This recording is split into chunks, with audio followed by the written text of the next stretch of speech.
Hey folks, Mike Barron here. I'm going solo today. All my partners are unavailable because they have stuff to do. So today I'm going to talk about an aspect of writing called the narrative voice, which is very important to those of you who want to write and want to sell books or just want to communicate effectively. Uh, I've talked extensively about writing on my YouTube channel, where this video will briefly appear before it goes to uh, Roku. But in the meantime, what is the narrative voice? Well, it's the words you put down on paper. It's the point of view that you tell the story from. It's a lot of things.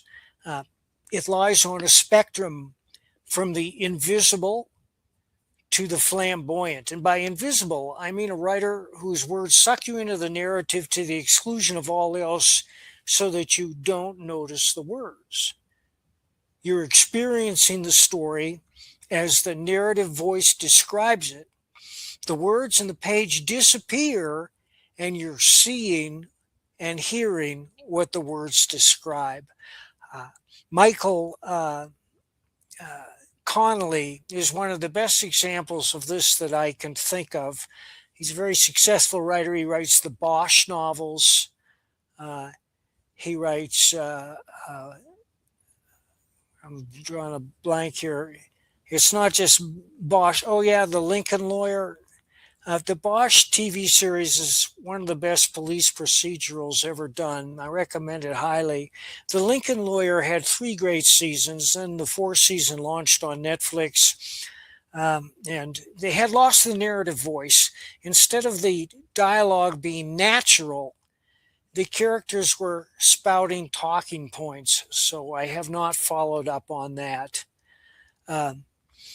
But if you want to experience the invisible narrative voice, try Michael Connelly. I warn you, his books are highly addictive. I must have read a dozen of them. He's probably written 3 times that many. And I pick them up occasionally. I try not to read exclusively one author, but when I find an author I like, I'll return to them. Sometimes that author loses his, her, or its narrative voice, and then they've lost me. At the other end of the spectrum is the flamboyant narrative voice, and that means you can't avoid those words. Uh, the writer may not be a show off, he may not be able to help himself, but he uses a dollar word when a 2-bit word would serve. And among our contemporaries, I point to Michael Chabon, who wrote The Amazing Adventures of Cavalier and Clay. And anybody who's read that book knows what I'm talking about. He also wrote a book called Telegraph Avenue about a record store in Berkeley. There's a chapter in there that's 3,000 words long about a parrot that escapes from its cage and flies around the city. And it's all one sentence. I read the whole chapter. I didn't pause. You don't notice the lack of punctuation or the fact that it's a single sentence because his flamboyant narrative voice sucks you in. There's a music to the words. There's a rhythm and a music that you can hear in your head. And so you keep following along, picking up each word like a child wandering through the forest, picking up gingerbread crumbs, because it's fun. Another flamboyant voice, of course, was Shakespeare. He didn't deliver it in novel form. He delivered it in playwright form, where they speak on stage, and we're still using the phrases that he created 500 years ago because they're so memorable. Anthony Burgess, who wrote A Clockwork Orange. If you're going to read Anthony Burgess, you have to have a dictionary at your elbow, because otherwise you're not going to know what he's talking about. But again, he's got that rhythm and pulse to his writing that's fascinating and seductive. We call that the seductive narrative voice. But, the seductive narrative voice lies at both ends of the spectrum. Michael Connelly's voice is very seductive because he's such a great storyteller. If he were describing something boring, you wouldn't read it, but he's not boring. He talks about police procedural in a way that makes it interesting. He talks about crime in a way that makes it interesting, uh, and you follow along. The third series that he's created for TV is Ballard. It's on Prime. I've been meaning to watch it. I gave it a crack. I wasn't interested, but now I understand that uh, Titus Welliver, who plays Bosch on these other TV series shows, makes a surprise appearance in that, so I'm going to give it a try. Among the seductive narrative voices of today, there's nobody greater than James Ellroy. I'm pretty sure that 99% of you who are watching this have seen LA Confidential. James Ellroy wrote that. James Ellroy had an amazing streak in the 80s and 90s. A number of his books have been adapted for film, including The Black Dahlia. His version of The Black Dahlia is 180 degrees from what really happened, but that's not why you read the book. You read the book because it's entertaining. James Ellroy writes like a machine gun. He learned to write by studying the lurid tabloids of the 60s that they used to put out all the time. They were printed on newsprint, expose, lurid, excitement, scandal, whatever you want to talk about it. They were big on alliteration, and so is James Ellroy. They were big on short declarative sentences, and so is James Ellroy. One of the best ways to discover Ellroy is his book, Destination Morgue. This looks like backwards on my screen. I hope it's forwards on yours, because it consists of a bunch of short essays and short stories, which are easy to digest. Whereas in recent years, he's leaned into these 500-page monsters. The style hasn't changed, but the plotting has changed to the point where you feel like you're diving into a Byzantine hellhole and you don't know what's going on. But I'm going to read just a little bit from his book, Destination Morgue, from an essay called The DA. There's the view. 18 floors up, big window, east exposure. His ritual, gawk and sip coffee. His daily memo, the view meant the climb. 28 years, one bureaucracy, schmuck kid to DA. They tag their DAs like presidents. It's LA County ego. He's number 40. His campaign dumped DA 39. He's 10 months in. His office is still too big. He still loves the view. And that's an example of machine gun narrative. He spits out one declarative sentence after another. He never uses the passive tense. At least I've never caught him at it. He shuns adjectives. He seldom uses gerunds, and this is a key to good writing. If you're a good writer, look up Elmore Leonard's 10 Rules of Writing. And one of them is, you said. Said is good for everything, except very occasionally when you would say she whined or something. But when you're writing correctly and you write a sentence that ends in an exclamation point, you don't need to write, he shouted. Put that down right now, exclamation point, he shouted. You don't need to be told he shouted.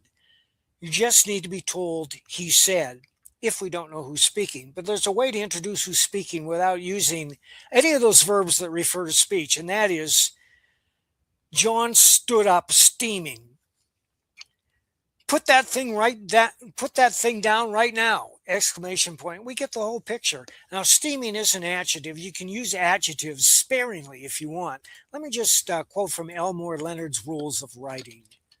You all know who Elmore Leonard's, here we are, 10 Rules of Writing. Elmore Leonard was a great pulp writer. He's one of the few writers that didn't outline ahead of time. I was not a big outliner for years, but now I'm a firm believer in it.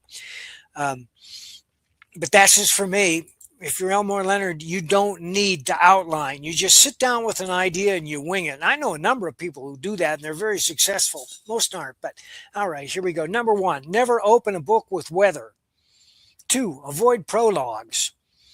Never use it. 3, never use a verb other than said to carry dialogue. 4, never use an adverb to modify the verb said. He admonished gravely. 5, keep your exclamation points under control. You are allowed no more than 2 or 3 per 100,000 words of prose. That means that most people are allowed 2 or 3 max for the book they write, because most Most novels don't go over 100,000 words. 6, never use the word suddenly or all hell broke loose. 7, use regional dialect patois sparingly. 8, avoid detailed descriptions of characters. 9, don't go into great detail describing places and things. 10, try to leave out the part that the readers tend to skip. I love that part. Now, you can argue with these rules if you like, but they're good to know. And it's good to know when you're breaking the rules. I have made a number of observations myself by reading bad writing, because bad writing screams at you. And one of the things I've noticed is if you avoid contractions, it sounds like you're trying too hard to make a point. John, who was that man? Doris oozed. He was a man who wanted to meet you. Well, that's not the best example, but I would change that right away because I'm trying to write poorly here. He's a man who wants to meet you. And I just cut that down and say, someone who wants to meet you. But another thing is, what is that thing? And the people who use that, they're trying to make a point. They're trying to move in too closely on the psyche of the speaker because that's not the way people talk. Say, what's that thing? Who is there? Who is there? Doris cried out lamentingly. No. Who is there? Who's there? And this comes to one of my own rules about writing was it's really important to write dialogue the way real people talk. And this goes for comics as well. This doesn't mean you can't make up your own words or you can't have fun with the language and you can't use colloquialisms if they're not all over the place, but it has to sound like real people talk. One of the things I noticed about James Ellroy was he was describing his protagonist trying to drive a four-door sedan, I think a Buick, up a big hill. And he said he ran out of traction, so he brodied the big car to the right, gave it the gas, and when he began to spin, he brodied the big car to the left. And I understood instinctively that brodying meant that he kept changing directions and varying the gas so that he could get traction to get up to the top of the hill. And you can make up your own words. I've seen people make up their own words. And if you use them in context enough, people will glom onto them if they sound the way real people will talk. The other thing is condense your words to get the point across as succinctly as possible. And that's for the invisible narrative voice. For instance, I have a friend who keeps writing, John was getting the pot off the stove. And it should be John got the pot off the stove. We don't need to get into the gerunds and the action and spreading it out. And that's what Elmore Leonard means to when he says, keep the words sparingly, keep your exclamation points under control. Don't use an adverb to modify the verb. If you use the right verb, you don't need an adverb. Also, if you use the right verb, you don't need an adjective. And that's the narrative voice. Now, another modern writer who has a very distinctive narrative voice is Joseph Wambaugh, who was a police officer for many years. I know a lot of police officers who have turned novelists, and some are very good. Wambaugh is one of the best. You may have read or heard of his books that were turned into movies like The Onion Field, or let's see what some of his books are. The Choir Boy! The Choir Boy is very good. The Glitter Dome, Lines and Shadows. This is from The Secrets of Harry Bright. In the desert, you don't get very much mileage from your fuel. When you're walking, that is. You can get about 10 good miles out of your body if you fill your body tank with a gallon of water. You get lots less if you're wearing a navy blue police uniform and Sam Brown, lugging a 9mm pistol and a hideout gun in a leg holster. especially if you have a severely sprained ankle and don't know diddly about the desert in the first place. When O.A. Jones got so hot and tired he was about to drop, he plopped down prone and breathed through his mouth on the desert floor, which was about 25 degrees hotter than it would be 1 foot off the ground. When he could gather up the strength to continue, O.A. Jones ignored the many desert birds that would give a rat like Beavertail Bigelow a clue to water holes. He knew nothing of quail flying toward water in the late afternoon and had never noticed all the times he shot at doves that they also flocked toward water holes in the late afternoon and evening. So Wambau is pointing a picture here of a rookie police officer. Gee, I hope this is still recording because my TV just came out. You're good. Oh yeah, you're good. Now I want to add something that's totally Wamba, but totally different. Okay, and this is a very short part of the Choir Boys. I was about 12 when I read this book, Mike, because I didn't have nothing to read, so I raided Mom's bookcase, right? And I was like, okay, I'll check this guy out because she had like 4 or 5 Wamba books. So okay, I just grabbed it. And I'm reading it, and there's a car accident, and the cops respond to the car accident, right? And you know, you got the looky-loos that all drive by real slow and shit, right? And there's this one guy who rolls down his window, or lady, I can't remember. They roll down the window and they ask one of the cops if everyone was okay. And the cop holds up a head by the hair and he goes, well, this one got banged up pretty good. Wow. I was 12, Mike. I was 12. Cops have to have a morbid sense of humor in order to do their job. Otherwise, it would be impossible. I mentioned Bosch, but the best TV police procedural ever made is Southland, which is on Netflix. It's like being on a perpetual ride-along, only it's dramatically brilliant. It's structured in a way that there are no boring parts. You get to know these cops. You get to know their lives, their personal problems, the challenges they face. They get involved in all sorts of crimes, from the most disgusting and banal to complicated schemes and hoaxes. I can't recommend it too highly. It was 7 seasons long, and I couldn't stop watching it. I watched it for a month until I'd seen every show. Southland on Netflix. Best cop show ever. Cool. I'm still like, I know I told you about it. Did you watch Agent Elvis at all yet? Oh, no, I haven't watched Agent Elvis. I you got to watch it, Mike. You got to. Okay, I'm writing it down again. And look at the people who made it. All right. Okay, and then you'll understand where the humor's coming from, right?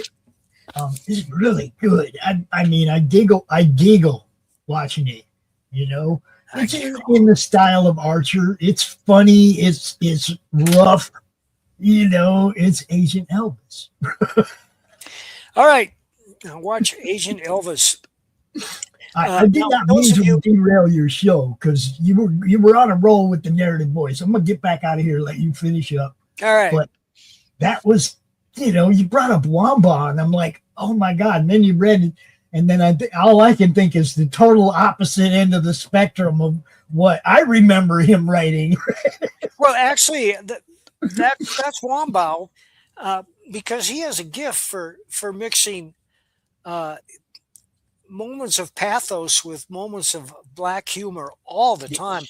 He's a very funny writer, but he can swerve in an instant into heartbreak and drama, and that's one of his gifts. Yeah. All right, I'm out.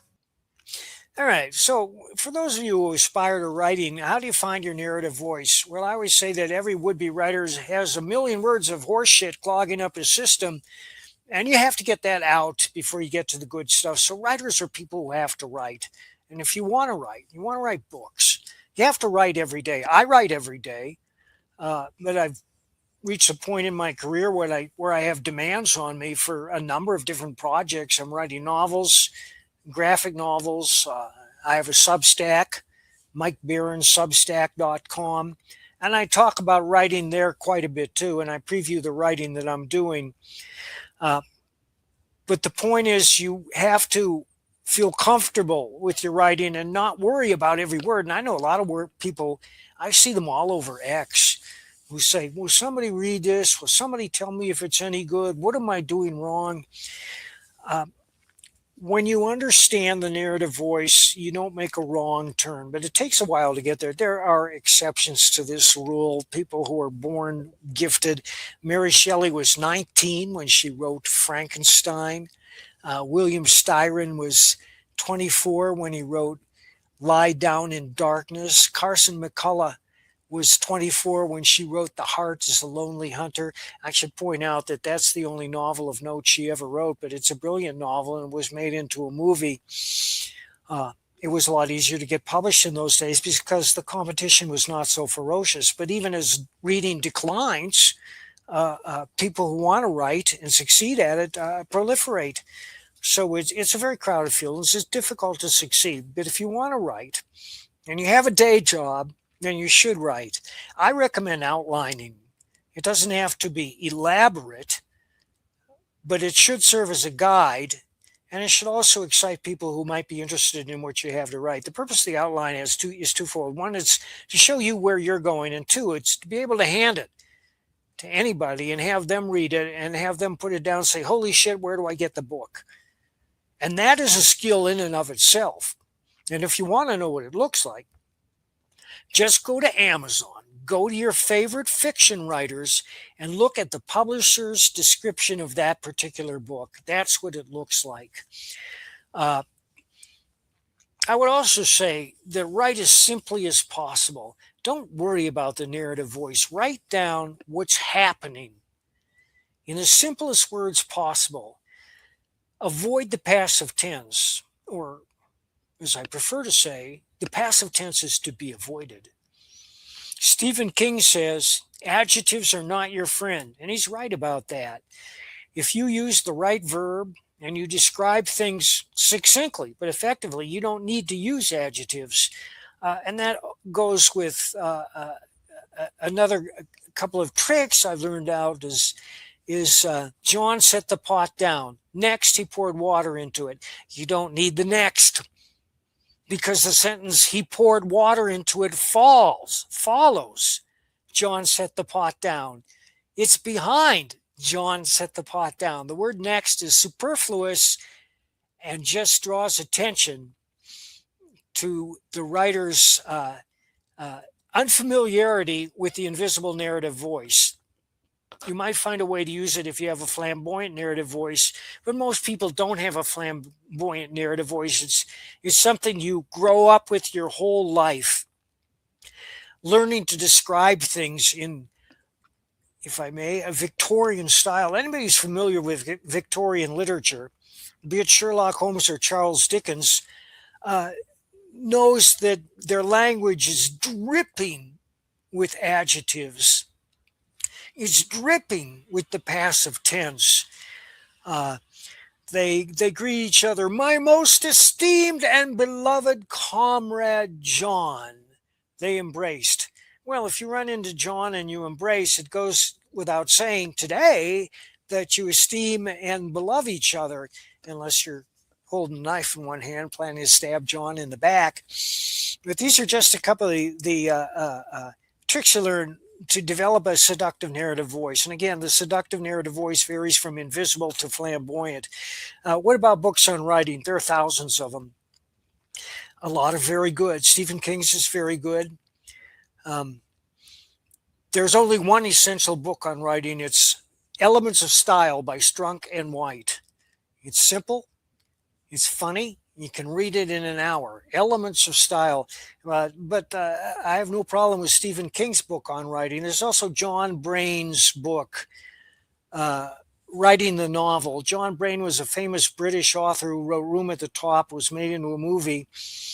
And in writing the novel, he writes, don't anybody try to write a novel before they're 40 years old, because they simply don't have the worldly experience to describe the world as it is. It's also the writer's job to imagine the point of view of every character he creates. Most readers want a sympathetic or heroic character that they can follow. And that's the secret of Sherlock Holmes, is people care about him, and that's why he's the most popular fictional character of all time, and he's still popular today. At the other end of the spectrum are despicable, loathsome characters that are so fascinating. We read their stories anyway. Cormac McCarthy is the master of those. Um, he wrote a book called Child of God, which is about the most loathsome piece of shit you can imagine, but it's just told in such compelling terms that you can't look away. He also wrote The Road, which is very difficult to get into and one of the bleakest novels ever written. There was a great writer named Pete Dexter who wrote a novel called Paris Trout about a hateful racist living in a southern town. And again, the book is so fascinating that you can't put it down.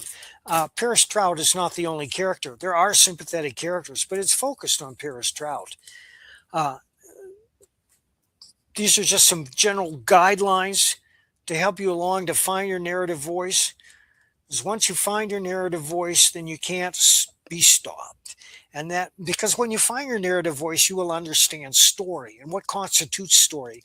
And once you understand what constitutes story, you get a sixth sense for it, and you don't head off on a tangent.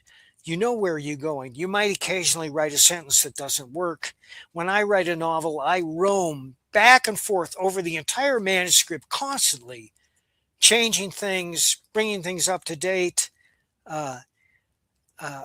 adding, for want of a better word, Easter eggs early on. I'll introduce a character early on in the novel because somebody has to come in the door with a telegram. When I get to the end of the book, I find that that person is often essential to the ending. And that's about all I have to say about the narrative voice today, because I'm beginning to bore myself. So let me ask Pops here. Pops, tell us about your show. What are you trying to do here? The show or the network? The network. Well, you know what I do, Mike. Okay, what I've done since you met me. I promote people's stuff. So first I must start by doing what I do. Tenure 1 and 2 by Mike Barron and Blaine Pardoe. Braxton Knox, the hero we need. That's all I need to say, right? That's it. Thanks, Pops. Look, this is what I do. I promote people. I've been doing it ever since COVID wiped out Emerald City and every con after that all summer long. And we started building, with CRoM Con. We were promoting people, getting them seen even during a time when they weren't allowed to set up a table anywhere, right? And, start small. It's growing, doing different stuff. Kind of outgrew the CRoM Con once the actual cons came back. So we had a lot of people that were doing shows. We were doing 6 or 7 weekly shows ourselves on the Madness original programming. And we brought in other people's stuff like this, like the Barkwire. We bring in other shows to the network, and we started broadcasting everywhere, right? In as many places as we could. It's grown. We decided we were going to take it to Roku. And we were going to put this whole network up on Roku where people can watch on the big screen, just like Netflix on demand. You can pick the playlist, pick the episode you want to watch. You can watch them all, whatever, right? You can binge watch all 23 plus this episode of Mike Barron's Barkwire over there on Roku right now.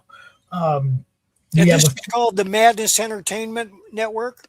It's the Meg TV is the app on Roku, or if you're just searching it, you just search Madness Entertainment Group. Madness Entertainment Group. Yeah. And it's not a channel. It's a view on demand, just like Netflix. Just you'll find Netflix and Tubi and all these other streaming platforms on Roku. You find us there too, with between 35 and 40 weekly shows, depending on, if we have specials or launch parties or stuff like that aren't scheduled. Sometimes we have a few more shows than we normally do. Sometimes it's a holiday and we have a few less, like this last weekend. And some people took Easter off. That's cool. Do your thing. family first. Mike, this is about getting people seen, promoting people's stuff. That's really the whole. There's nothing else to it. Okay, it's like now we've branched out into, we have some RPG games that we stream live. We do all kinds of different stuff.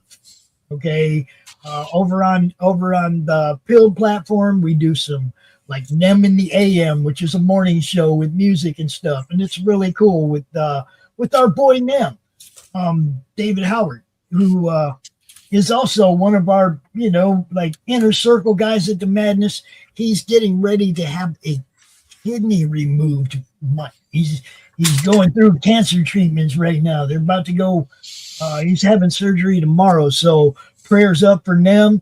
He's our dude. He's the one that actually makes a lot of the intros. He made the intro for this show.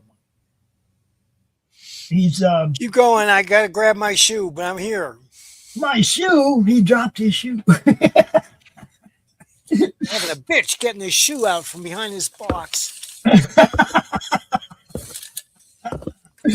This is how we do it. We are the most professional network on Roku.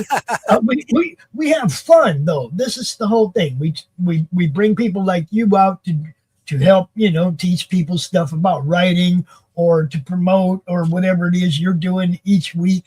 It's always fun to watch. We have so many shows that are fun to watch. Okay, ADHD Theater. We review a couple of movies that we watch during the week. We've got all different kinds of stuff. We have a show called First Impressions, Mike, which is a music review show that Ed and Dash do, where they will listen to an album they never listened to before. Ooh. And then they go and review it. This week they did Aretha Franklin, an Aretha Franklin album. Which one? Okay. Oh man, I have to look. Hold on. Just a second, and I will tell you. It was I Never Loved a Man. I think is I Never Loved a Man the Way I Loved You was the album that they did this week. Guess what? The kids are coming home. I would recommend the Aretha Franklin biography Respect, which is on Netflix too. She's played by Jennifer Hudson, yes. Who's got the pipes. That's a good movie. It was that's Murphy. That's the youngster up there making that noise. That's not Rocky. You mean that's a dog named Murphy, right? Yeah. Right. That's the golden retriever. He's the one that makes the noise at people. Rocky will come sit down here and talk to us, but that one, he only talks to people on the other side of the window. You know what I mean? He just yells at people walking by. And anyhow, look, what you do, this is the kind of stuff we promote. This is what our whole network is about. I love it. Well, I post every show that Pops records here on X and Facebook, so you can find it. And if I'm awake, I'll post other shows he does with people I know. And I urge you to watch his show on Roku, because he's doing great work here. He's spreading the words. He's a selfless guy, and he's helping a lot of people. It's been fun. It's been a crazy ride though, because it's always evolving into something else. I know. We went to Roku, right? I got everything set up. All the shows play on Roku. We have a routine where we upload stuff. We put something on YouTube. It stays up there for 48 hours. And then we put it behind the member wall where you can buy a membership on the YouTube channel and not miss anything. Or you just go over to Roku and watch. Pops, I got somebody coming home too. Whoa, yeah. Yeah. Got to go. All right. I appreciate you. I'm going to talk about a couple other things, though. Go, Pops. Thank you. All right. Thank you, Mike. We also have a couple appearances at cons coming up where the Madness will be setting up booths. We will be at Hall of Heroes Comic-Con, May 30th and 31st. With the Madness booth. We'll be broadcasting from the floor all weekend. Like I said, we're always evolving. We're always moving into the next phase of what we're doing without forgetting what we're doing. We're not going to quit doing Roku because we're doing that. It's part of that. Okay. So it's always going to be bringing up, trying to think of something new, some new ways to promote what people do, new ways to get people seen, and more ways to interact with the fans. So this Saturday, Kalamazoo Comic-Con, I'm about to play this ad. We will be there. I will be there with my cameraman, Brad. We will be doing what we usually do. If you see me on the floor and you shout me out, you'll probably get something. I usually carry around a little bag of stuff to give away. I like to interact with people. I like to talk to all the people at the tables that we know. And sometimes we find some noobs that got some cool stuff, and we bring them in and promote what they're doing too. So y'all have a great day. Thank you, Mike. We are out of here. Coming to Kalamazoo. An event so epic that it must be seen to be believed. A celebration so grand it spans 3 days. Kalamazoo Comic-Con. Join us April 10th through 12th, 2026 at the Kalamazoo Expo Center, 2900 Lake Street, Kalamazoo, Michigan. Doors open Friday from noon to 7 p.m., Saturday 10 a.m. to 7 p.m., and Sunday 10 a.m. to 5 p.m.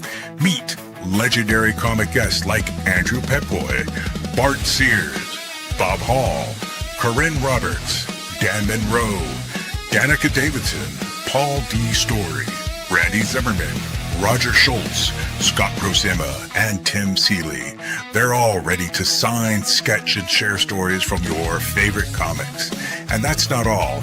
Rub shoulders with other special guests, including Blake Foster from Power Rangers, Daniel Logan from Star Wars, Hunter Dino from Power Rangers Dino Fury, Jason Douglas, the voice of Attack on Titan, Megan Shipman from My Hero Academia, Morgana Ignis from Hell of a Boss, Natalie Von Sistine from Dan to Dan, Tiffany Vollmer from Dragon Ball, Young Ye from Like a Dragon, Georgina Leahy, Christina Gailey, Christine McCulfer, Jesse Milo Miles, Kristen Simmons, and the amazing Pink Opal cosplay.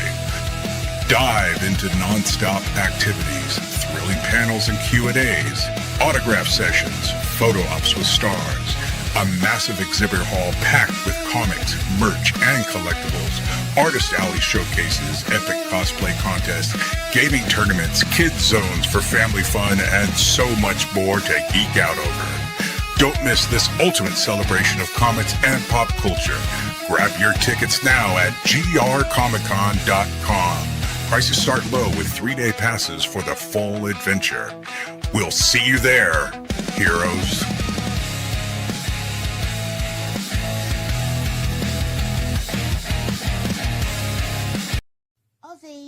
Ozzy, what are you doing? Come and have a look at this lovely book that was sent over. You're wrapping in the perpendicular. Oh, go on and spit the bat out your mouth. No one can understand you like that. Say how 5 dentists and all. Oh, well, that's not much better. Ozzy, why don't you sing to me? I can always understand you when you sing to me. Fucking my brains. What is this my publisher sent me? Inked in black with art so sweet. So what do you think? Do you like it? Oh, Lord, yeah.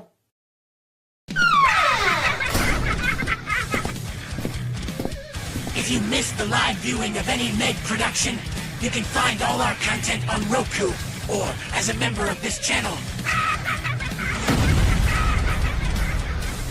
Madness Entertainment Group.